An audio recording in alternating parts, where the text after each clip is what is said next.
Good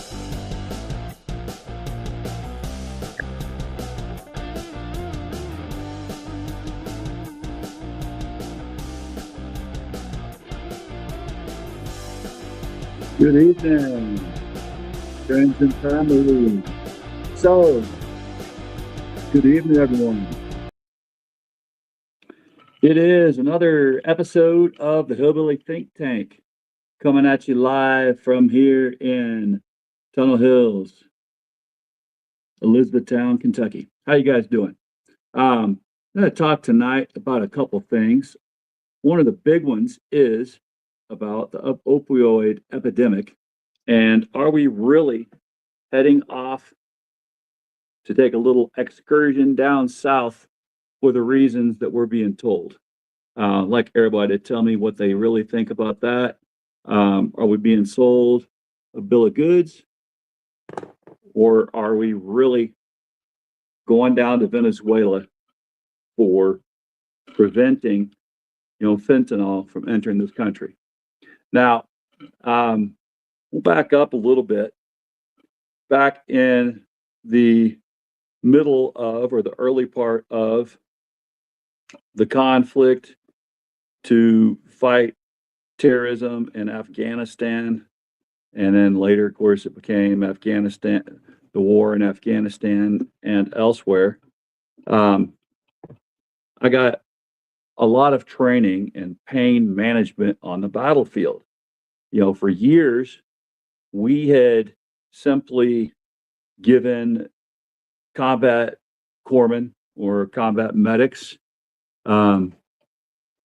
morphine syringes, right, and stylets for them to inject into injured servicemen and women when they're injured on the battlefield.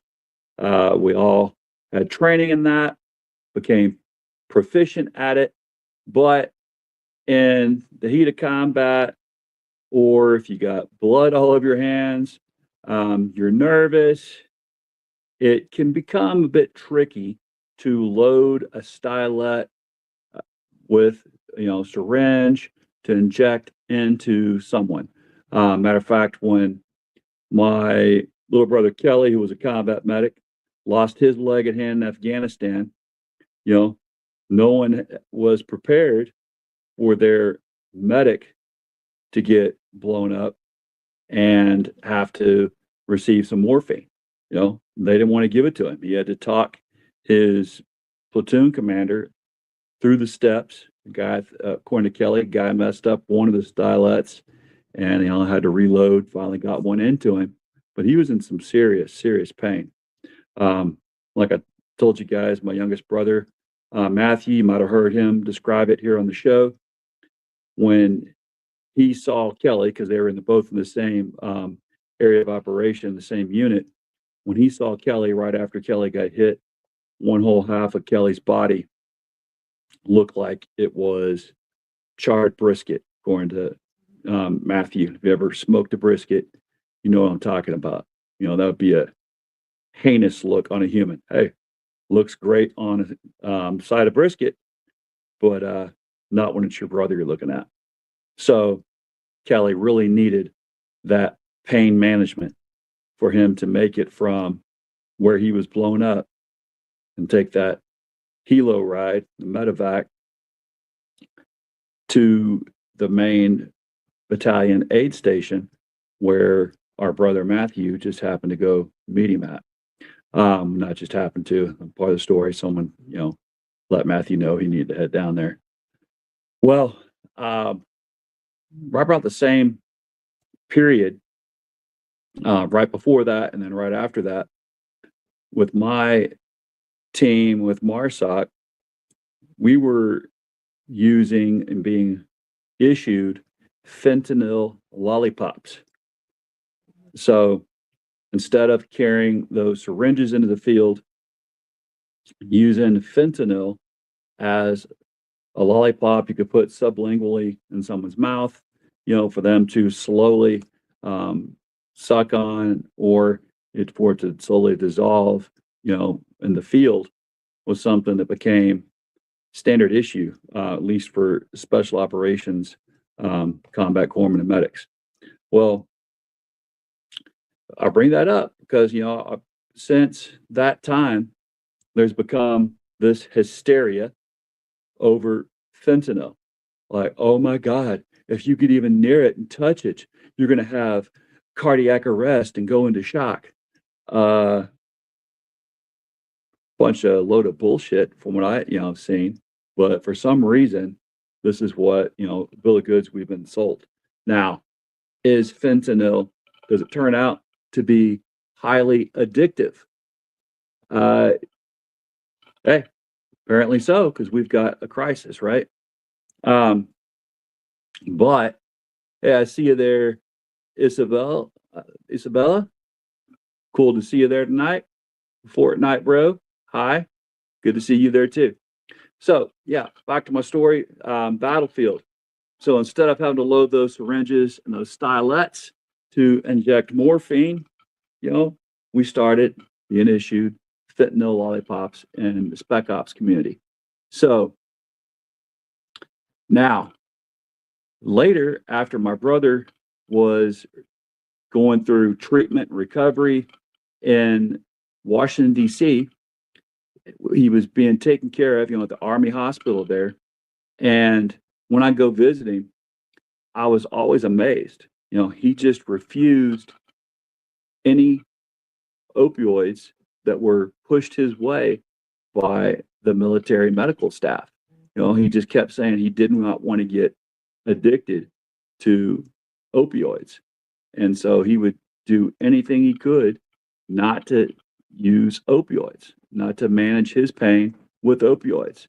Would talk to other vets there, they would acknowledge, hey, a lot of them were still hanging out there because they had a lot of pain and they knew that's where they could get their opioid prescriptions regularly filled. Now, that brings us to another thing. What do you do for folks who have been severely injured in combat and for the rest of their life? They're going to have pain that's just not going to go away. So, what do we need to do? What should we do? What are other options? And are there problems with using fentanyl in spec ops? From what I understand now, there's another similar medication that's being issued as a lozenge that can be given. There are problems with some troops who would get that and they would bite down on it, the lollipop, bite down on it, swallow it. I've heard of problems like that. I never did run into that, but yeah. But again, the basic thing is, are we getting folks hooked on opioids that, and they have trouble getting off of them? Now, once I retired and I was working in the VA, I noticed, man, yeah, a lot of vets they got injured in the military and they got hooked on the opioids, through treatment, post injury for those years that they were in recovery or months, whatever it took. Still, they got hooked on opioids. And then once the VA realized, oh man, we've got a crisis, then they're like, oh, we've got to get all these folks off of it. Well, they were just making folks go off of it cold turkey and then expecting them not to go out on the street to look for something that they weren't providing a way for them to have an out and to get off of it. So that's when I first saw medicinal marijuana be something useful for veterans. They didn't want to be on the opioids. They still had pain they needed to manage. And there in Montana, when I lived there, they had just approved medical marijuana dispensaries. Once I left there, they were actually gone to recreational marijuana. But those medical marijuana dispensaries were actually providing an outlet for a lot of veterans that had chronic pain that wasn't just going to go away, but they could not spend the rest of their life on the opioids.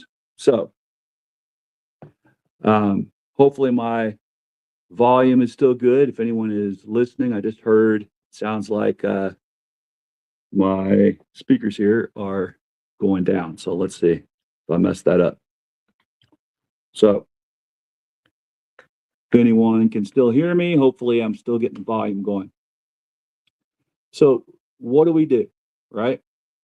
We know that there is definitely an opioid crisis in America. We know that there is a war we're raring to go into now, south of the border, and we're claiming that it's all for this fentanyl problem coming in from there. Well, is that really the truth? I think the Sackler family is the one who got us into this thing in the first place. Besides, veterans getting hooked on opioids, they got folks in Appalachia and other rural areas in Kentucky hooked on it. Right? They told the doctors, "Hey, just come on. People can't get hooked on pain meds if they're having it prescribed for real pain." That's what I was taught in nursing school in the 90s also. You can't get hooked on opioids if you're prescribing them for pain, right? You only get hooked on an opioid if you're using it recreationally. Well, that turned out to be a load of crap, but we developed a whole system. Rate your pain on a scale of 0 to 10. And we were taught everybody's pain is subjective. Always take someone's pain evaluation at what value they say it is. If they say it's a 7, 8, 9, or 10, take it as a 7, 8, 9, or 10 and prescribe pain meds accordingly. Well, that turned out to be just a load of hooey sold to us by Big Pharma. So if we really are going to go after folks that have been pushing opioids and that started this crisis, why didn't we prosecute the Sackler family? Why are they still walking scot-free and living that big trust fund life? That's what I want to know. And it's just back to, hey, we'll give you smoke and mirrors. But we're not going to give you the fact of what's really going on.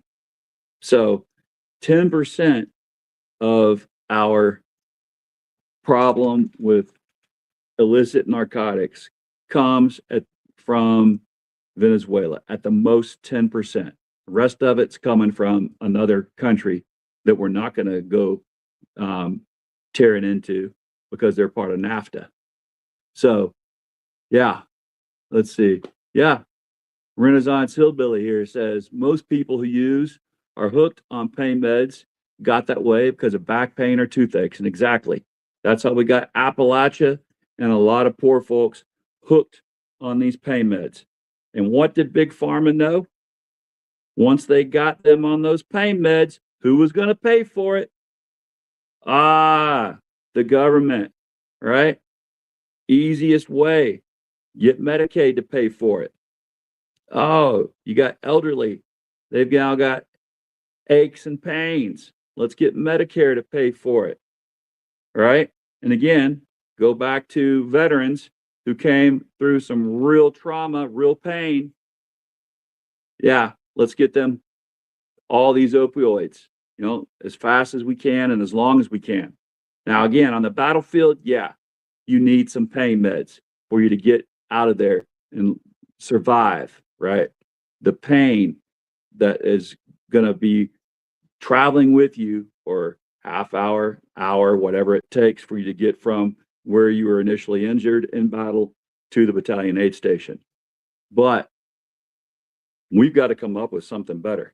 We've also really got to hold those folks to account who sold us this horse shit load that we've been swallowing for years, right? But no, we didn't hold the Sackler family accountable. We had a Honduran drug lord, which happened to be the president of Honduras, in jail. He was supposed to serve 45 years for the 400 tons of cocaine he used his military to ship up here. But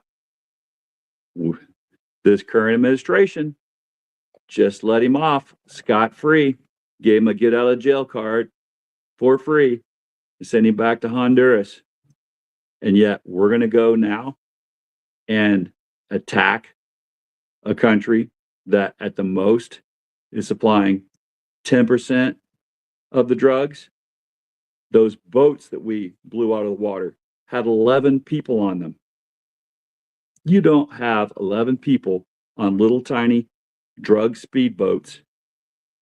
You have maybe 2 at the most. Someone to steer it and another to help navigate and to talk to the folks on the pier when they tie it up where they're going to offload. You don't need a whole crew of 11. You don't use a whole crew of 11. That's wasting space that they like to use for their product. That's just a sign right there that this is a bunch of hoopla or shit that we are being sold and to speed us into a war for this oil.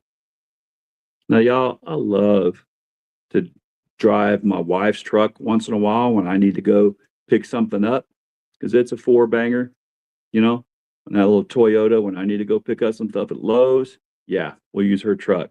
For the rest of the time, I'm using my American-made Chevy EV. Loving it. You know, but what do we have here in America going on right now?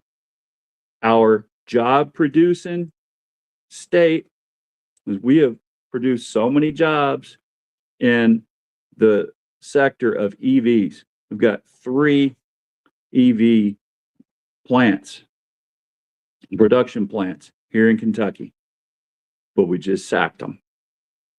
This big, ugly bill. And what did Mr. Guthrie do just yesterday when he got called out for voting for that big, ugly bill and not ensuring that the EV incentives stayed intact that had been helping out Kentucky for years? Oh, he tried to say that EV wasn't any good and that was just a bunch of liberal nonsense. Well, that liberal nonsense is 1,600 jobs here in Hardin County. I like that liberal nonsense. I liked seeing my neighbors employed and all the surrounding jobs that were being built off of servicing that plant. You know, if we had gone up to the maximum, we're supposed to have 2,100 jobs there at that plant that's now being closed, Blue Oval, as we talked about yesterday. But, hey, we're supposed to forget about that and hoorah, wave our flags as we race down to Venezuela for that oil. Well, boys and girls, it's not about narcotics. And if we have enough people injured in that war, that's going to be folks that they're going to get hooked on opioids too, and then blame them when they are, after the country sent them down to lose legs, arms, hands, lives. So think about that, all right?